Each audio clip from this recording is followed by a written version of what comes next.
හයිලමයි කෝමද හිතින් ඔගුල මේ එකතු වෙලා තවත් අලුත් ලොග් එකක් එක්ක. ඉතින් මේ කොහෙද මම මේ යන්නේ කියලා බලන්න ඉතින් අද 2025 මාර්තු මාසේ 13 වෙනිදා. ඒ කියන්නේ අද පොය දවසක්. ඉතින් ඔයගොල්ලෝ දකින්න ඇති මං කැලණිය රේල්වේ ස්ටේෂන් එකෙන් තමයි බැස්සේ. ඉතින් මම මේ පයින් ඇවිදගෙන යන්නේ අපේ පඤ්ඤාරාම බොයිස් හොස්ටල් එකට. ඉතින් පඤ්ඤාරාම කියලා කියන්නේ කැලණිය කැම්පස් එකේ ෆස්ට් ඉයර් ස්ටඩි දීලා තියෙන හොස්ටල් එක. ඉතින් මම මේ පොය දවසේ ඇත්තටම හොස්ටල් එකට යන්නේ මගේ යාළුවෝ දෙන්නෙක් හම්බෙන්නේ. ඒ වගේම මේක ඇත්තටම ෂෝට් කට් එකක්. මීටර් 450 500ක් වගේ තමයි තියෙන්නේ. ඉතින් කැලණියෙන් බහැලා ලේසියෙන්ම හොස්ටල් එකට යන්න පුළුවන් හින්දා තමයි මම මේ විදිහට මේ පාරෙන් යන්නේ. එහෙම නැත්නම් ඔයගොල්ලන්ට කොළඹ නුවර පාර තොරණහන්දියෙන් බහැලත් අපේ හොස්ටල් එකට එන්න පුළුවන්. ඉතින් ඒක ඇත්තටම ටිකක් දුරයි. ඒ හින්දා මම මේ පාරේ යන්නේ. ඉතින් ඔයගොල්ලන්ට හොස්ටල් එකේ මොනවද වෙන්නේ? ඒ වගේම හොස්ටල් එකේ කොහොමද සාමාන්‍යයෙන් අපි ඉන්න කෙනෙක් ගැන ඔයගොල්ලන්ට වෙන වීඩියෝ එකක් අරන් එන්න. ඉතින් මේ මම මේ යන වටපිටාව ගැන ලොකුට හිතන්න එපා. මොකද මම කියවනේ මේක ෂෝට් කට් එකක්. ඉතින් අර අපිට ලේසියෙන්ම යන්න පුළුවන් හින්දා මේ පාර පාවිච්චි කරන්න. මම දැන් අපේ හොස්ටල් එක ගාවටම ඇවිල්ලා තමයි ඉන්නේ. ඉතින් හොස්ටල් එක කියන්නේ වෙනම ජීවිතයක්. ඉතින් ඒ ගැන මම වෙනම වීඩියෝ එකකින් අරගෙන මොකද හොස්ටල් එකේ පෙන්නන්න කතා කරන්න ගොඩක් දේවල් තියෙනවා. ඉතින් මේ තමයි අපේ පඤ්ඤාරාම හොස්ටල් එක. ඉතින් ඔන්න මම ඇතුළට යනවා. ඔන්න ඔය ඉන්නේ සිතිජ. එතන පිටිපස්සේ අපේ අනුවම ඉන්නවා. හායි බලපන් හායි යාළුවේ. ඉතින් ඔයගොල්ලෝ බලන්න ඇති අපි මේ ගිටාර එකකුත් උස්සගෙන කොහෙද යන්නේ කියලා. අපිට අද ප්‍රසන්ටේෂන් එකකට ප්‍රොටෝටයිප් එකක් හදාන්න තියෙනවා. ඒ වගේම සින්දුවකුත් කියන්න හිතාගෙන තමයි අපි මේ පොයි දවසේ ෆැකල්ටිට යන්නේ. ඉම්බල්ලක් ඉහතලියක් තිබ්බා ලස්සන. වාතර ආසාවක් තිබ්බනේ. ඉම්බල්ලයන් නම් ගන්න ඕනේ බා. ඉතින් ඔය ගිටාර එක එල්ලන් ඉන්නේ අපේ සිතිජ. ඒ වගේම එහා පැත්තේ කාඩ්බෝඩ් එකක් අරගෙන යන්නේ අපේ අනුපම. ඉතින් අපි මේ වරාගොඩ පාරේ. ඒ කියන්නේ අපේ හොස්ටල් එකේ ඉඳලා නුවර පාරට යන්න තමයි යන්නේ. ඉතින් පොඩි දුරක් තියෙනවා. අපි ගොඩක් වෙලාවට පයින් තමයි යන්නේ.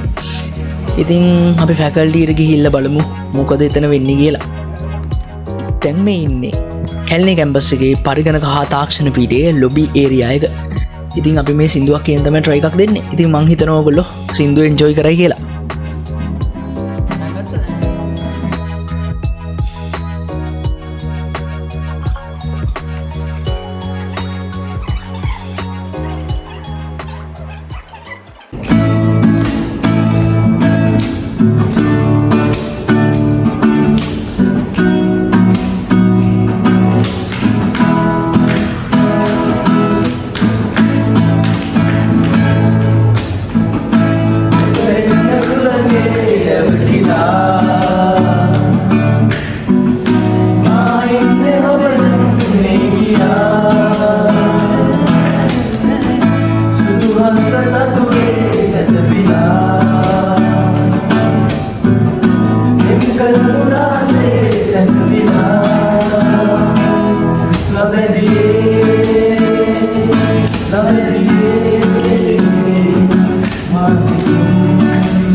මං කලිනුත් කිව්ව වගේ ඔය අපි ප්‍රසන්ඩේෂන් එකට අදාළ ප්‍රොටෝටයිප් එක තමයි හදන ගමන් ඉන්නේ.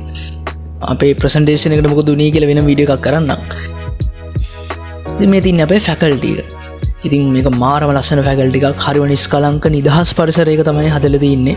ඒ වගේම මේ වෙනම වීඩියෝ එකක් ෆැකල්ටි ගැන අනිවාර්යෙන් අරගෙන එන්න. ඉතින් ඔන්න අපේ කට්ටිය වැඩ ටික කරගෙන යනවා. ඉතින් මේ ඉන්නේ සෝඩි. එහෙනම් ළමයි අද vlog එක මෙතනින් ඉවරයි. ඉතින් මේක පොඩි vlog එකක්. vlog එක ගැන ඔයාලට හිතෙන දේ අනිවාර්යයෙන්ම කමෙන්ට් එකක් විතර දාන්න. ඒ වගේම like කරලා subscribe කරලා අපේ channel එකත් එක්ක set වෙන්න. අපි සිසිජගේ සින්දුවක් අහන ගමන්ම vlog එක මෙතනින් ඉවර කරනවා. එහෙනම් ඊළඟ vlog එකකින් හම්බෙමු.